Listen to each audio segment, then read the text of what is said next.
नमस्कार पेंशन धारकों, हमारे चैनल से जुड़ने के लिए आपका स्वागत है। तो पेंशन धारकों, वीडियो देखने से पहले हमारे चैनल को सब्सक्राइब करें, वीडियो को लाइक करें, शेयर करें। चलो खबर का सिलसिला शुरू करते हैं। तो साथियों, खबर सुनिए।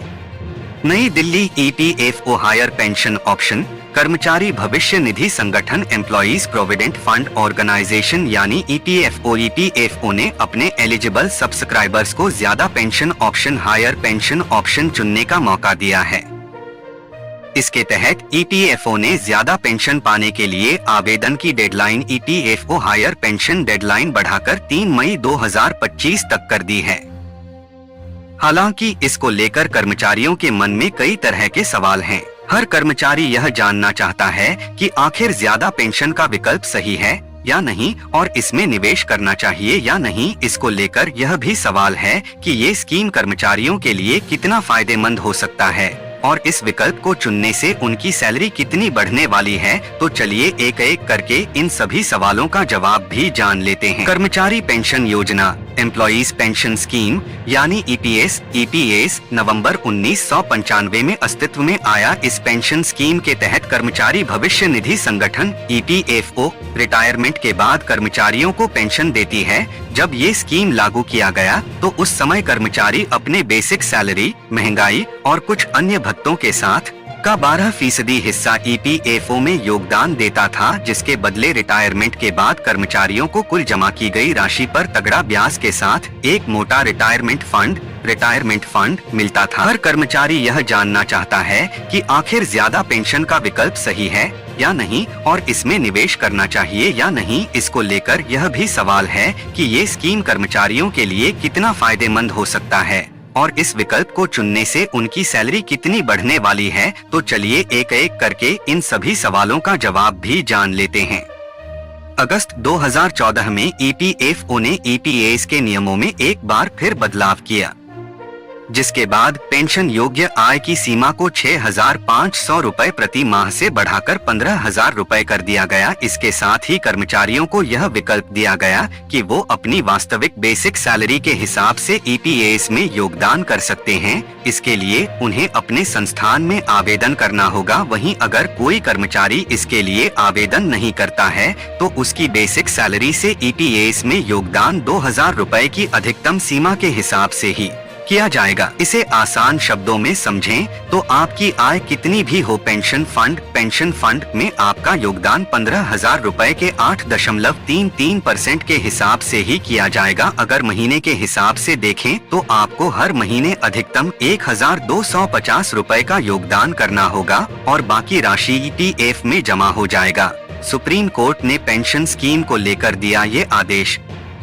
इस स्कीम के चुनाव के लिए साल 2014 में सभी कर्मचारियों को 6 महीने की समय सीमा दी गई थी, जिसे बाद में कुछ शर्तों के साथ 6 महीने के लिए आगे बढ़ा दिया गया। लेकिन फिर कई कर्मचारियों ने सुप्रीम कोर्ट में आवेदन दिया कि 2014 में पेंशन स्कीम के किए बदलावों को समझने और स्कीम को चुनने के लिए जो समय दिया गया था वो पर्याप्त नहीं था। जानकारी के अभाव में कई कर्मचारी इसका फायदा नहीं उठा सके। सुप्रीम कोर्ट ने 4 नवंबर 2022 को अपने आदेश में कहा था कि EPFO को सभी एलिजिबल मेंबर को हायर पेंशन ऑप्शन चुनने के लिए 4 महीने का समय देना होगा। कोर्ट के आदेश का पालन करते हुए EPFO ने ज्यादा पेंशन के लिए आवेदन की तारीख 4 महीने के लिए बढ़ा दी थी।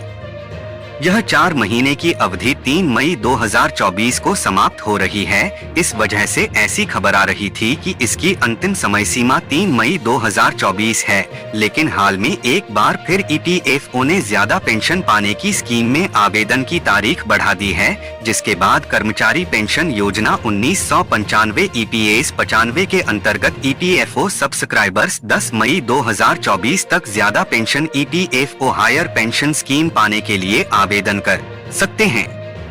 मान लीजिए आपकी बेसिक सैलरी 50,000 रुपए है। ऐसे में पुरानी पेंशन स्कीम के तहत आपकी पेंशन योग्य सैलरी 15,000 रुपए होगी, जिसका 8.33% यानी 1,250 रुपए पेंशन फंड में जमा होगा। वहीं जब आप ज्यादा पेंशन का विकल्प चुनते हैं तो पेंशन फंड में उसका योगदान आपकी वास्तविक बेसिक सैलरी 50,000 के हिसाब से यानी करीब 4,165 रुपए होगा।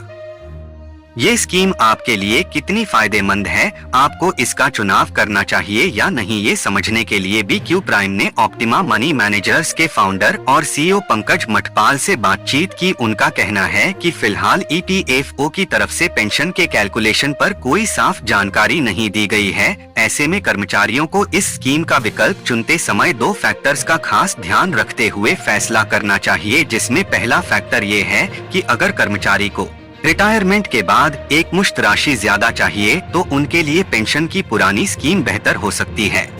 वहीं दूसरा फैक्टर ये है कि अगर किसी कर्मचारी को हर महीने ज्यादा पेंशन की जरूरत है तो उनके लिए ज्यादा पेंशन स्कीम के लिए आवेदन करना फायदेमंद होगा। अगली खबर आ रही है साथियों, कर्मचारी भविष्य निधि संगठन EPFO की EPS-95 योजना के दायरे में आने वाले कर्मचारियों और पेंशन भोगियों की न्यूनतम पेंशन 7,500 रुपए मासिक किए जाने समेत अन्य मांगों को लेकर पेंशन भोगी गुरुवार को राष्ट्रीय राजधानी दिल्ली में रैली करेंगे। EPS-95 राष्ट्रीय संघर्ष समिति NAC ने बुधवार को बयान में कहा कि वह अपनी मांगों के समर्थन में 7 दिसंबर को रामलीला मैदान में रैली करेगी। न्यूनतम पेंशन बढ़ाकर 7,500 रुपए मासिक करने समेत अन्य मांगों के समर्थन में इस रैली में देश भर के 50,000 पेंशन भोगी शामिल होंगे। पेंशन भोगी महंगाई भत्ते के साथ मूल पेंशन 7,500 रुपए मासिक करने, पेंशन भोगियों के पति या पत्नी को मुफ्त स्वास्थ्य सुविधाएं देने समेत अन्य मांग कर रहे हैं। वर्तमान में कर्मचारी पेंशन योजना EPS-95 के तहत न्यूनतम पेंशन 1,000 रुपए महीना है। तो साथियों, खबर का सिलसिले में अगली खबर आ रही है। मोदी बयान के अनुसार इस रैली के बाद पेंशन भोगी 8 दिसंबर से जंतर मंतर पर आमरण अनशन करेंगे। समिति के अध्यक्ष कमांडर अशोक राउत सेवानिवृत्त ने कहा, हम अपनी मांगों के समर्थन में 7 दिसंबर को रामलीला मैदान में रैली करेंगे। यह हमारा अंतिम चेतावनी है। अगर हमारी मांगे नहीं मांगी गईं, तो हम आमरण अनशन करेंगे। बयान में कहा गया है कि केंद्र सरकार के किसी निर्णय पर पहुंचने तक अध्यक्ष राउत, महासचिव वीरेंद्र सिंह रजावत और मुख्य सलाहकार PN पाटिल अनशन में शामिल होंगे। उल्लेखनीय है कि EPS कर्मचारी पेंशन योजना 95 के तहत आने वाले कर्मचारियों के मूल वेतन का 12% हिस्सा भविष्य निधि में जाता है। वहीं नियोक्ता के 12% हिस्से में से 8% कर्मचारी पेंशन योजना में जाता है। इसके अलावा पेंशन कोष में सरकार भी 16% का योगदान करती है। राउत का दावा है 30 साल काम करने और EPS आधारित पेंशन मद में निरंतर योगदान करने के बाद भी कर्मचारियों को मासिक पेंशन के रूप में इतनी कम राशि मिल रही है, जिससे कर्मचारियों और उनके परिजनों का गुजर बसर करना कठिन है। प्रधानमंत्री नरेंद्र मोदी ने राज्यों की भूमिका को ज्यादा अहम बताते हुए संकेत दिया है कि भविष्य में देश का आर्थिक एजेंडा आगे बढ़ाने का काम राज्य ही करेंगे। उन्होंने कहा कि लोकसभा चुनाव संपन्न होने के बाद अगली सरकार नीति आयोग की बैठक में आने वाले 5 साल के लिए कामकाज का अपना दस्तावेज राज्यों के साथ साझा करेगी। समाचार एजेंसी NI ने मोदी का साक्षात्कार किया था, जिसे आज शाम प्रधानमंत्री की वेबसाइट पर वेबकास्ट किया गया। तो साथियों, आज के लिए इतना ही और मिलेंगे नए अपडेट के साथ पेंशन धारकों। धन्यवाद।